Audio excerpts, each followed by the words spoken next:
رب العالمين الرحمن الرحيم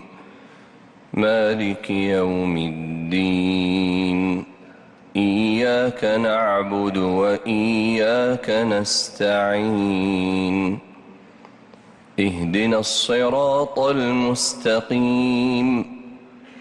صراط الذين أنعمت عليهم غير المغضوب عليهم ولا الضالين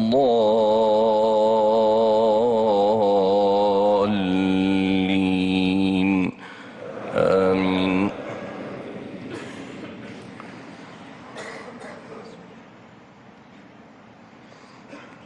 يا أيها الذين آمنوا لا تدخلوا بيوت النبي إلا أن يؤذن لكم إلى طعام غير ناظرين إناه ولكن إذا دعيتم فادخلوا فإذا طعمتم فانتشروا ولا مستأنسين لحديث إن ذلكم كان يؤذي النبي فيستحيي منكم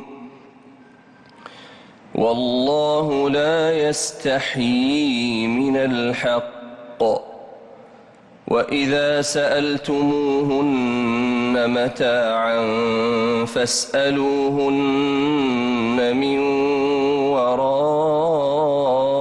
حجاب ذلكم أطهر لقلوبكم وقلوبهن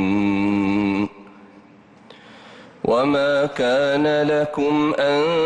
تؤذوا رسول الله ولا أن تنكحوا أزواجه من بعده أبدا إن ذلكم كان عند الله عظيما إن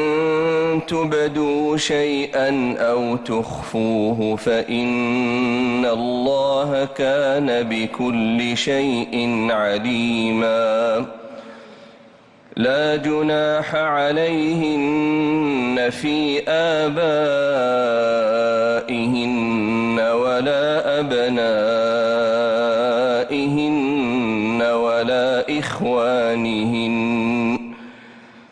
ولا أبناء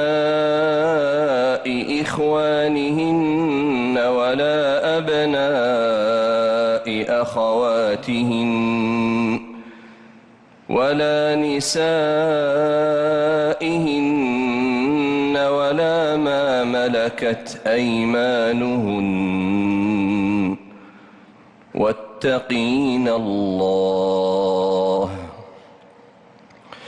إن الله كان على كل شيء شهيدا إن الله وملائكته يصلون على النبي يا أيها الذين آمنوا صلوا عليه وسلموا تسليما إن الذين يؤذون الله ورسوله لعنهم الله في الدنيا والآخرة وأعد لهم عذابا مهينا والذين يؤذون المؤمنين والمؤمنات بغير ما اكتسبوا فقد احتملوا بهتانا وإثما مبينا يا أيها النبي قل لأزواجك وبناتك ونساء المؤمنين يدنين عليهن من جلابيبهن ذلك أدنى أن يعرفن فلا يؤذين وكان الله غفورا رحيما لئن لم ينته المنافقون والذين في قلوبهم مرض والمرجفون في المدينة لنغرينك بهم ثم لا يجاورونك فيها إلا قليلا ملعونين أينما ثقفوا أخذوا وقتلوا تقتيلا سنة الله في الذين خلوا من قبل ولن تجد لسنة الله تبديلا الله أكبر. الله